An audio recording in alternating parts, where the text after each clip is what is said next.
Eu vou neste vídeo repercutir uma reportagem da Folha de São Paulo que diz que o PGR não se utilizou de todas as falas de Mauro Cid quando elaborou o documento de denúncia contra Jair Bolsonaro. De acordo com esta matéria da Folha, eles mostram trechos que foram omitidos da denúncia, trechos estes que poderiam ajudar Jair Bolsonaro. Parece que o foco, parece que houve aí uma seletividade no sentido de complicar juridicamente a vida de Bolsonaro. Eu, como leigo, não sei se isso é certo ou errado, mas da forma como a reportagem foi colocada pela Folha, eu acho que isso aí não cumpriu devidamente o devido processo, o que seria o correto de se fazer. Essa foi a minha visão de leigo, o meu entendimento lendo esta reportagem da Folha. Este vídeo eu não vou dar muitas opiniões, até mesmo por uma questão de democracia, mas eu vou passar com vocês por toda esta matéria da Folha, que eu acho que vale muito a pena. Vamos lá!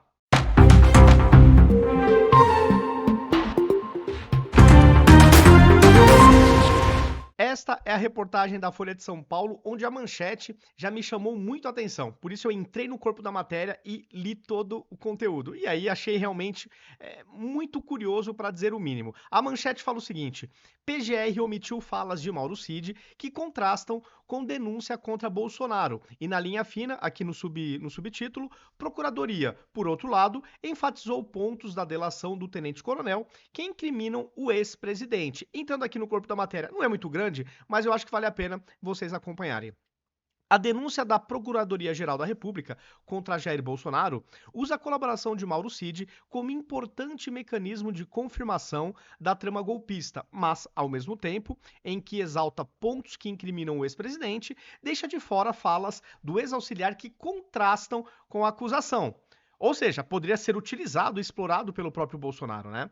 A análise dos 3 últimos depoimentos dados em novembro e dezembro de 2024 por Cid, que chefiou a ajudância de ordens de Bolsonaro, mostra várias afirmações do tenente-coronel que não foram cotejados nem a título de contraditório na peça assinada pelo procurador-geral Paulo Gonet. Desde que firmou delação em setembro de 23, Cid promoveu alguns episódios de vai e vem em suas declarações.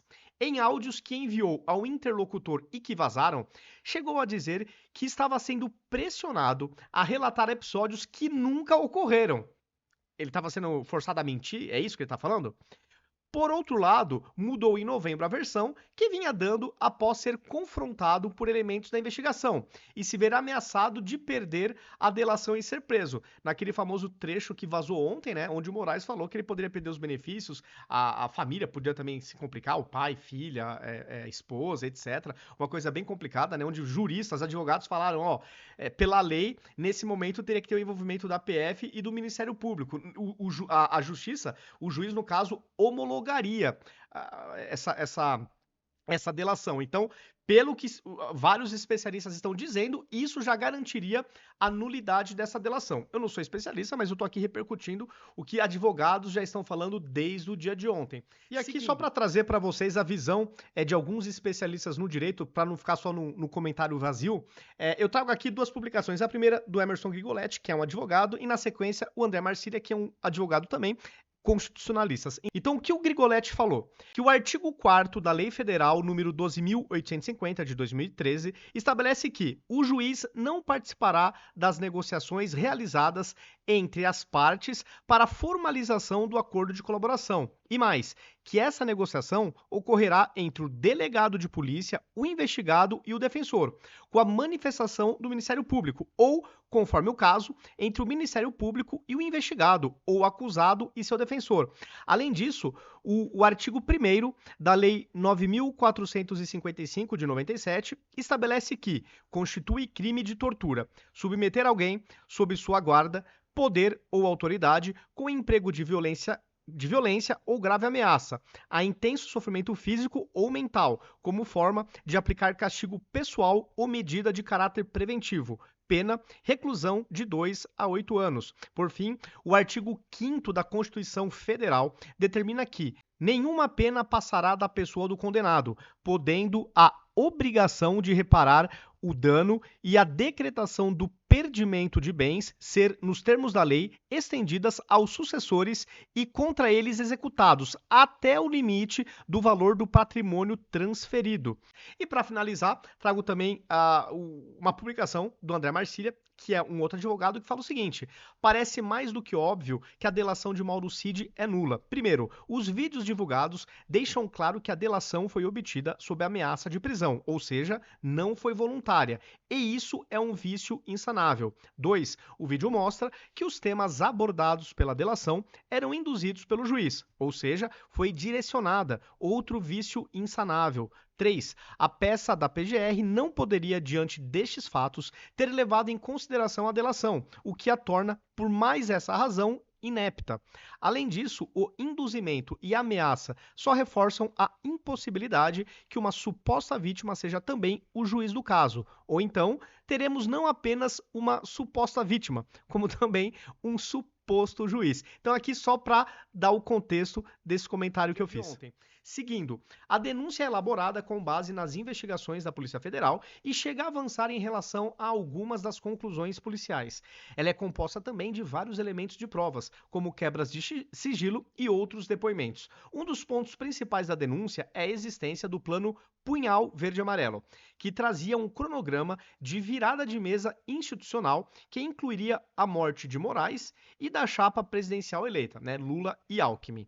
Até a Folha, acho que se não me engano foi a própria Folha que falou, né, que PGR fala de plano de matar Lula e Alckmin, né, mas não comprova, né, que Bolsonaro teria aceitado, acatado, enfim. Então a própria Folha também falou isso ontem ou antes de ontem. Mas seguindo aqui, a PGR diz na denúncia que Bolsonaro sabia do plano e o autorizou. Usa para isso uma troca de mensagens entre Cid e o general Mário Fernandes, possível autor do documento. O general fala de uma conversa com Bolsonaro que teria dito que qualquer ação poderia ocorrer até 31 de dezembro.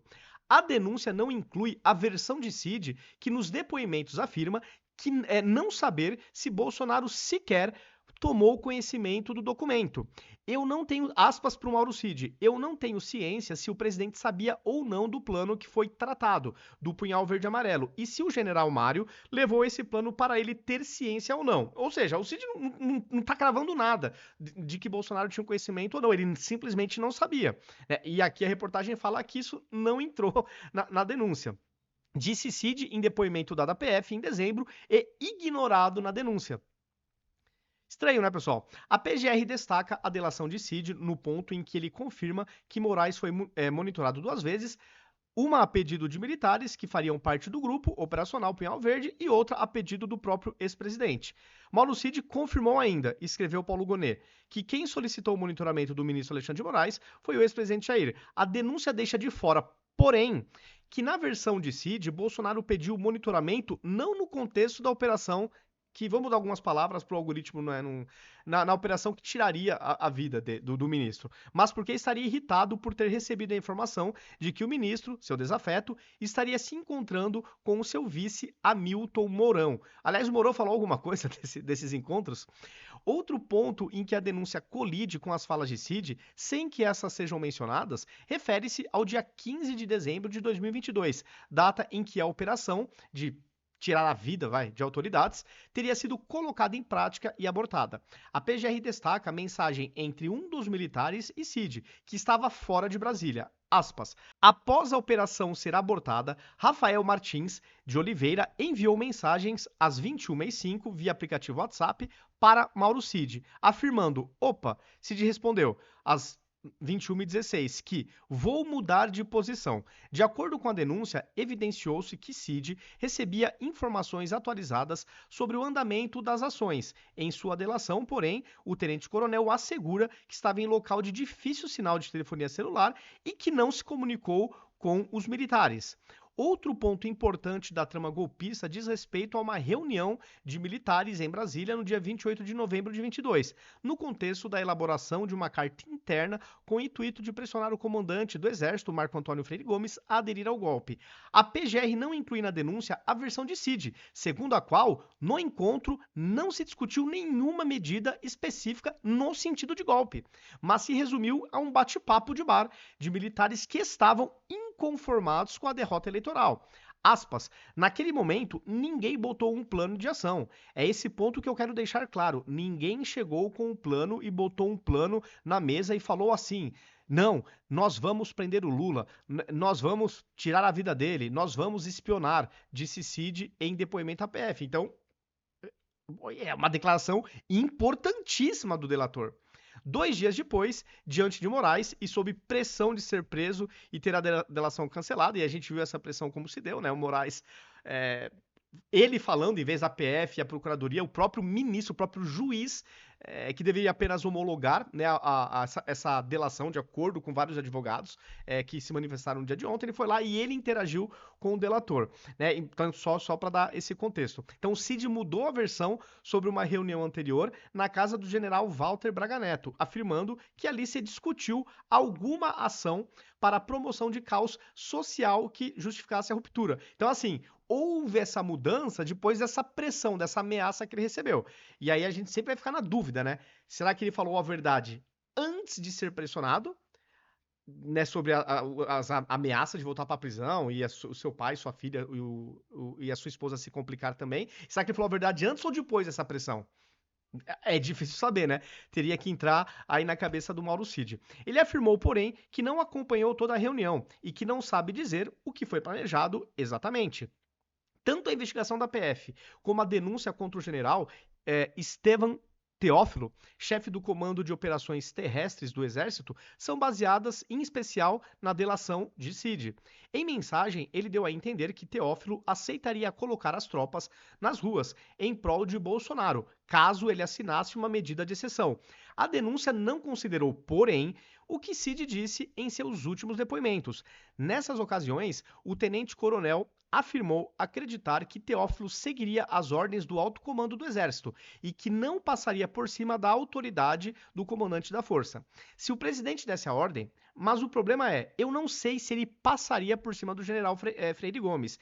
Isso não posso confirmar. As conversas que eu tive com ele, até com o Cleverson, que era o assessor dele, era que ele não iria passar por cima do general Freire Gomes, disse Cid. Por fim, a PGR destacou mensagens de Cid que sugerem que alguma coisa poderia acontecer ainda após a posse de Lula. Tudo na condicional, né, futuro do pretérito, mas ignorou as afirmações do tenente-coronel em sua delação, dizendo que as mensagens não tinham um sentido interpretado pela PF e que Bolsonaro não planejou os ataques de 8 de janeiro. Não quero dar muitas opiniões aqui, mas eu achei que a Folha trouxe alguns pontos interessantes, mas que não foram considerados na denúncia. Se você for do direito, coloquem nos comentários. Isso é normal? Isso é correto? Isso é uma boa prática?